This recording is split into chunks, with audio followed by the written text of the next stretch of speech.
السلام علیکم ورحمۃ اللہ وبرکاتہ۔ الحمد للہ وحدہ والصلاة والسلام علی من لا نبی بعدہ۔ برادران اسلام، دوستوں، نوجوانوں اور بزرگوں، اسلامی بھائیوں اور بہنوں، معزز سامعین، لباس کے مسائل کی سیریز میں آج کا موضوع ہے عورت کا بال کاٹنا۔ مسلم شریف میں عائشہ رضی اللہ عنہا سے مروی ہے کہ نبی کریم صلی اللہ علیہ وسلم کی ازواج مطہرات رضی اللہ عنہن اپنے سر کے بالوں سے لیتی تھی، حتیٰ کہ وہ وفرا کانوں تک بال کی طرح لگتے تھے۔ بعض لوگ عائشہ رضی اللہ عنہا کی اس روایت سے استدلال کرتے ہیں کہ عورت کے لیے سر کے بال کاٹنا جائز ہے۔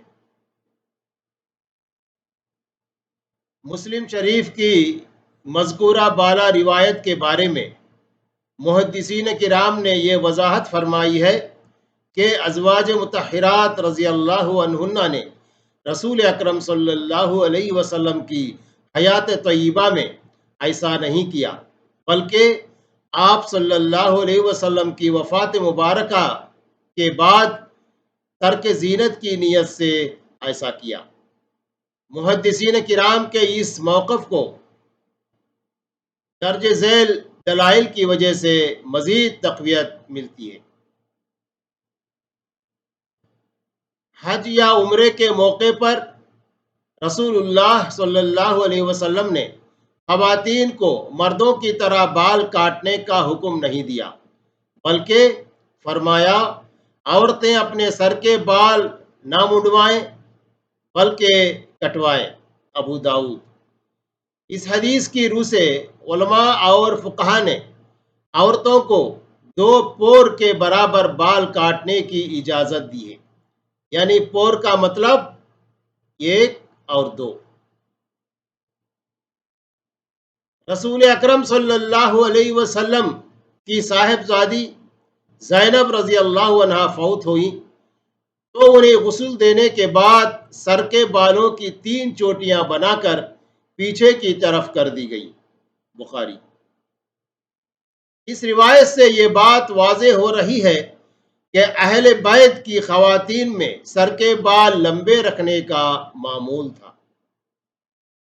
عائشہ رضی اللہ عنہا جب مکہ سے مدینہ تشریف لائیں تو مدینہ کی آب و ہوا راس نہ آنے کی وجہ سے بیمار ہو گئیں اور سر کے بال جھڑ گئے۔ جب صحت مند ہوئیں تو سر کے بال دوبارہ بڑھنے شروع ہو گئے۔ عائشہ رضی اللہ عنہا خود فرماتی ہیں کہ اس کے بعد میرے بال کندھوں تک آ گئے۔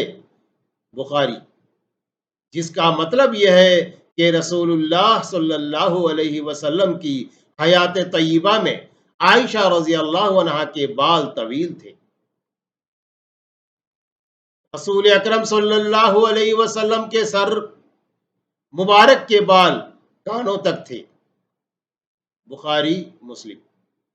رسول اکرم صلی اللہ علیہ وسلم کے اسوہ مبارک کی اتباع میں بہت سے اہل ایمان نے عہد نبوی صلی اللہ علیہ وسلم میں بھی اپنے بال کانوں تک رکھے، اور آج بھی اسوہ رسول سے محبت رکھنے والے اپنے بال کانوں تک رکھتے ہیں، جس کا مطلب یہ ہے کہ کانوں تک بال رکھنا مردوں کے لیے خاص ہے۔ معزز سامعین، قابل غور بات یہ ہے کہ عائشہ رضی اللہ عنہا راوی ہیں کہ رسول اکرم صلی اللہ علیہ وسلم نے مرد بننے والی عورت پر لعنت فرمائی ہے۔ ابو داؤد۔ کوئی ہوش مند مسلمان یہ تصور کر سکتا ہے کہ حدیث روایت کرنے والی عائشہ رضی اللہ عنہا خود ہی اس حدیث کی مخالفت کرتے ہوئے مردوں سے مشابہت اختیار کریں گی؟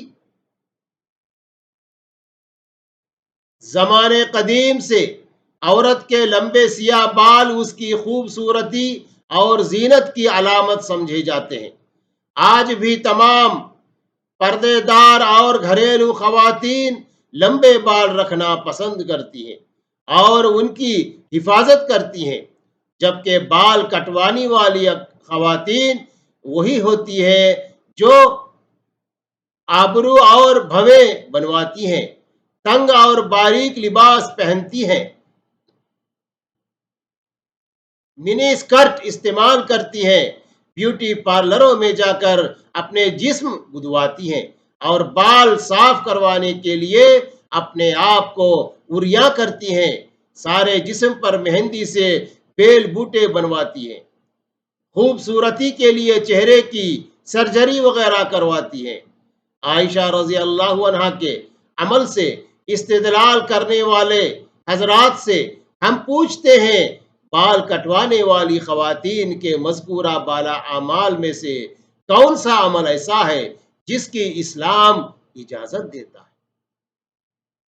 معزز سامعین، اللہ اور اس کے رسول صلی اللہ علیہ وسلم کی نافرمانی کا یہ بدترین طریقہ ہے کہ اپنی بد اعمالیوں کے لیے کتاب و سنت سے جواز تلاش کیا جائے اور پھر اسے اللہ اور اس کے رسول صلی اللہ علیہ وسلم کے نام منسوب کر دیا جائے۔ اس سے کہیں بہتر یہ ہے کہ گناہ کا ارتکاب گناہ سمجھ کر کیا جائے اور اس کے لیے شریعت کو ڈھال نہ بنایا جائے۔ اس طریقے میں تو اللہ کی رحمت سے معافی کی امید کی جا سکتی ہے، لیکن گناہ کرنا اور پھر شریعت سے اپنے گناہوں کے لیے جواز مہیا کرنا تو گویا اللہ تعالیٰ کا دوہرا غضب مول لینا ہے، جس میں سراسر ہلاکت اور بربادی ہے۔ ہر مومن مرد عورت کو اس طرز عمل سے اللہ کی پناہ طلب کرنی چاہیے۔ محترم سامعین،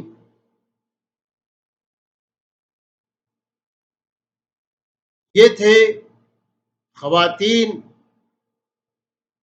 بال کٹوانا، یعنی اپنے سر کے بال کٹوانا۔ یہ تمام چیزیں ہم کو کتاب و سنت سے، قرآن اور حدیث سے، دینی تعلیم سے ملتی ہیں۔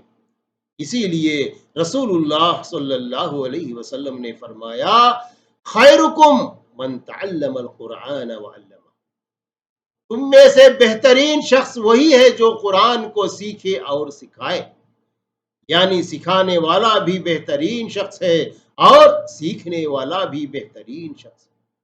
اللہ تعالی ہم تمام کو کتاب و سنت کی تعلیم، اسلامی تعلیم، قرآن اور حدیث کی تعلیم حاصل کرنے کی توفیق عطا فرمائے اور اس کے مطابق اسلامی دائرے میں رہتے ہوئے زندگی گزارنے کی توفیق عطا فرمائے اور دنیا اور آخرت کی تیاری کرنے کی توفیق عطا فرمائے۔ آمین۔